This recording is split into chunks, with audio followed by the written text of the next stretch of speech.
It's been 100 years since that first tournament took place back in 1926 here in London, and the sport is coming home. What a centenary it is.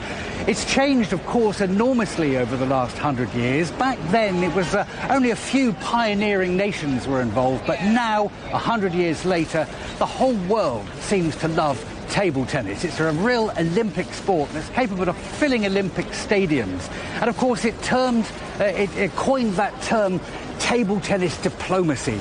Countries coming together, countries that didn't necessarily have very much in common in terms of language and culture, coming together, meeting together over the table tennis table. Now, to celebrate that centenary, there are 10 of these golden tables dotted around London. They're outside major landmarks in London, and the idea is that people can come and hunt for gold. They can hunt down some of these tables to really begin and kick off this centenary year in style.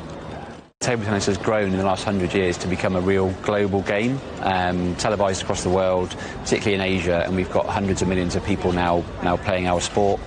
You'll also find that the game itself has changed significantly, so the style of play is now much more aggressive, much more focused on spin and fast attacks, and particularly because of the equipment used as well has helped players to become much more attacking and more aggressive, and some of the stuff you'll see at the World Championships is incredible.